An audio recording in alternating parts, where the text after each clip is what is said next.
And today we have Gaye Lindfors joining us, and we are so glad you're here.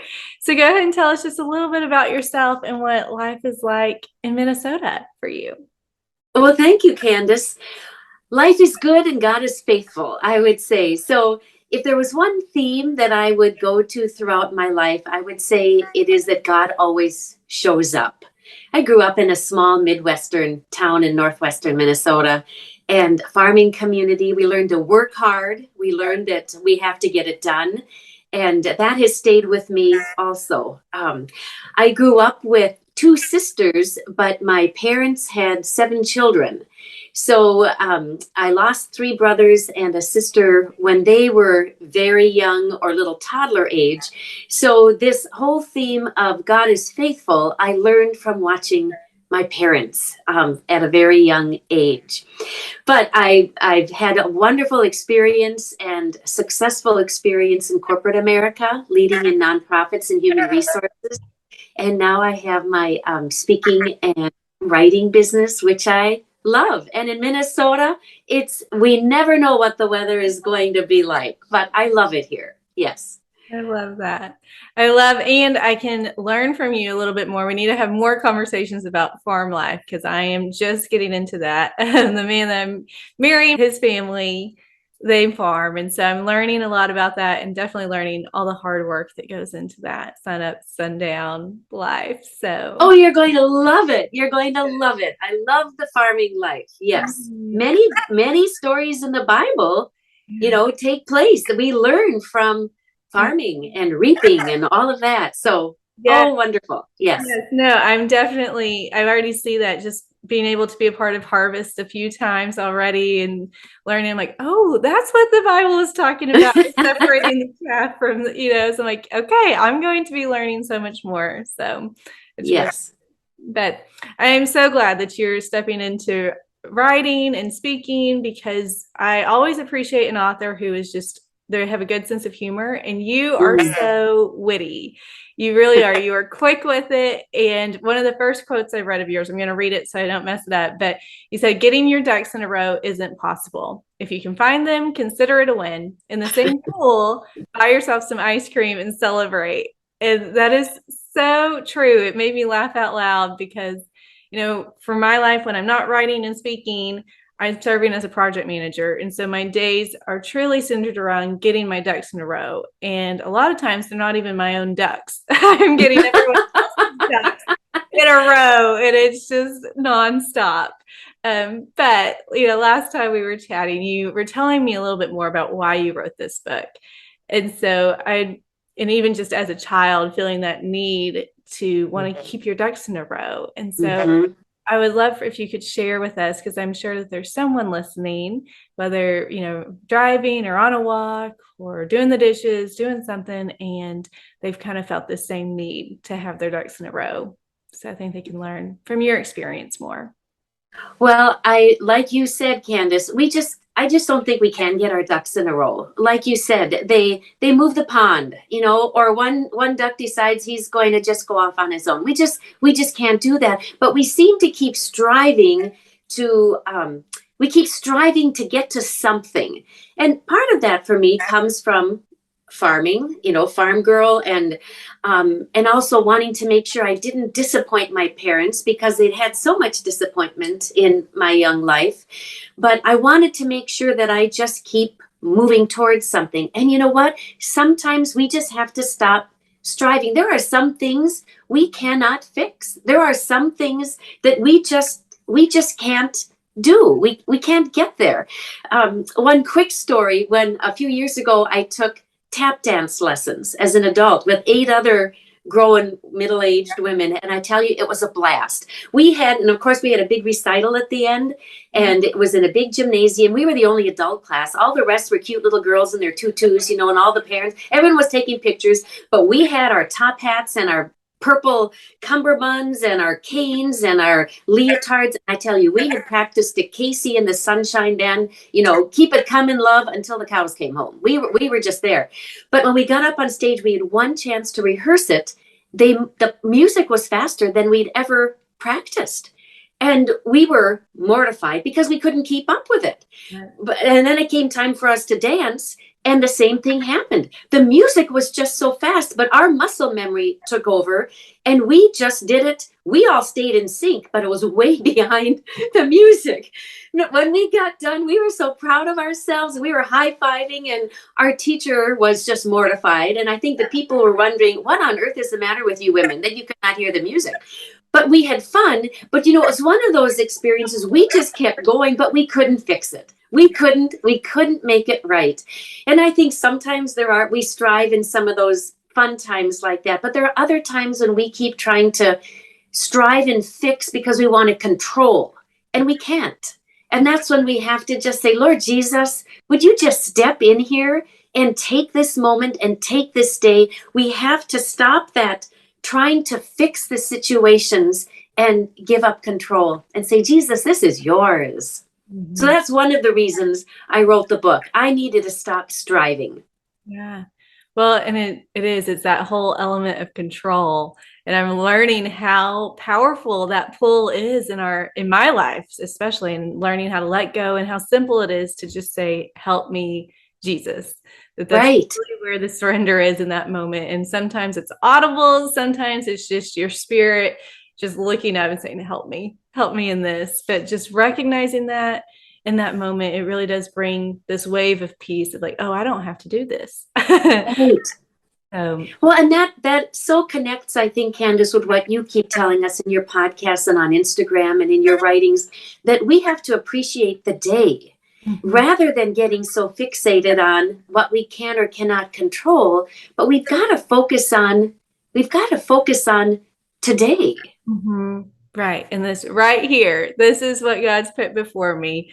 This is my bread. I don't have to worry about everything else because it's not in front of me. Right here in front of me is what I focus on. So right. If I could just share one other quick story. For many years, I was in human resources, mm-hmm. and I interviewed people a lot. I was a recruiter, and that was how I spent most of my day. And one day I was interviewing a young guy for a job in this big corporation. And during the interview, I woke up. I had fallen asleep during the interview, and I woke up, but I was still talking. I was still asking him questions. So somewhere between tell me a little bit about yourself and tell me about a time when, I decided to go to sleep.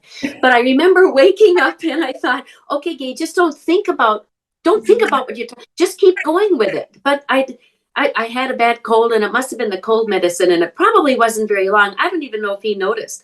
But I remember that day. And then a few years ago, I had what they call transient global amnesia for a day. So I literally lost a day. And those incidents come back to me often when I think I don't want to miss today. I want to start noticing, which is something you also talk about. I want to notice and be aware of what this day brings, even in all its messiness and the hard. It doesn't discount the hard, but it helps us remember there is something good in this day. Yes. So that's another reason I wrote the book. Yes. And waking up. I remember reading that story in your book, and I was just blown away by that. It made me laugh because I've never been one that can like sleep, sitting up or anything. I've always been curious how that can happen. But my sister, we have a picture of her when I was really too little to be in it, but my brother and sister had gone Halloween trick-or-treating, and she had a sucker in her mouth and she was asleep standing up.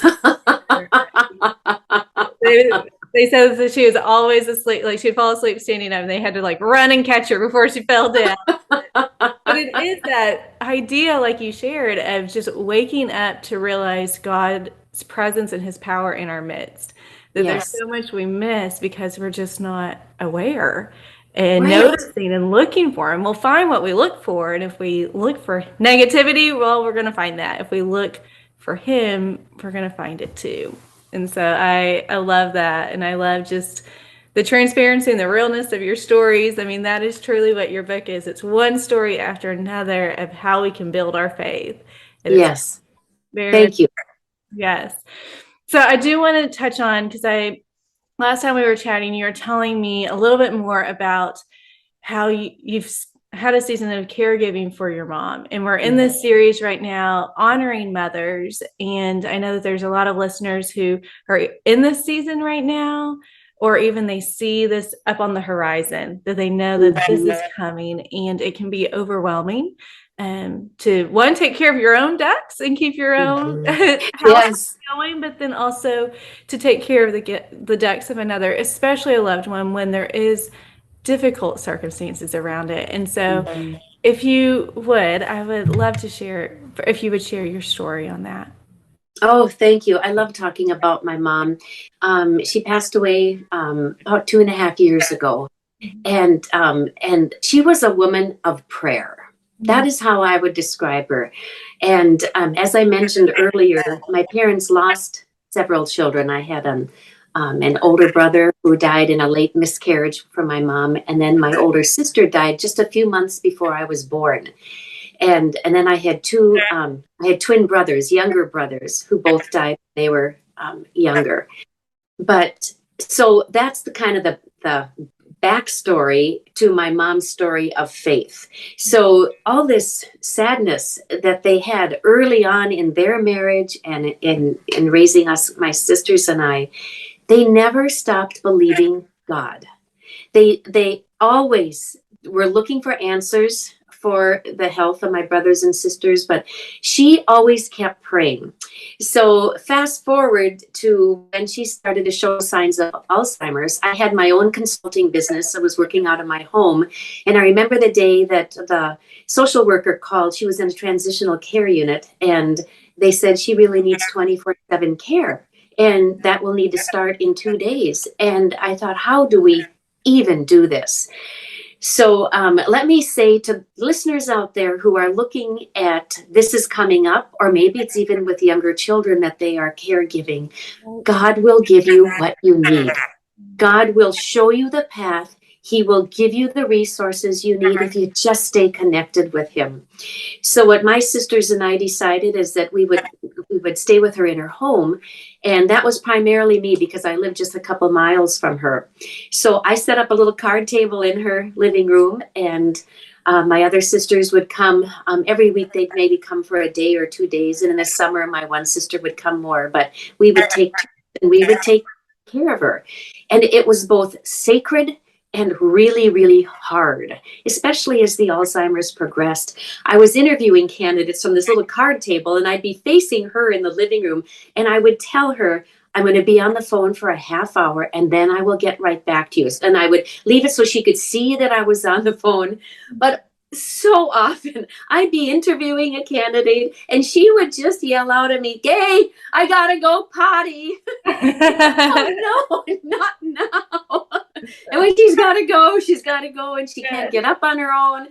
So anyway, so we went, there were stories that now we look back and laugh, and then there were times that were harder. Yes. But when she moved into hospice, I have to say that I saw a woman who had moved from loving Jesus on this earth to already starting to love him in the divine. She was not awake all the time, but every once in a while she would wake up, and she'd open her eyes and she'd go, joy, joy. And I think that is the story of her life. She was always looking for the joy because she knew God would show up.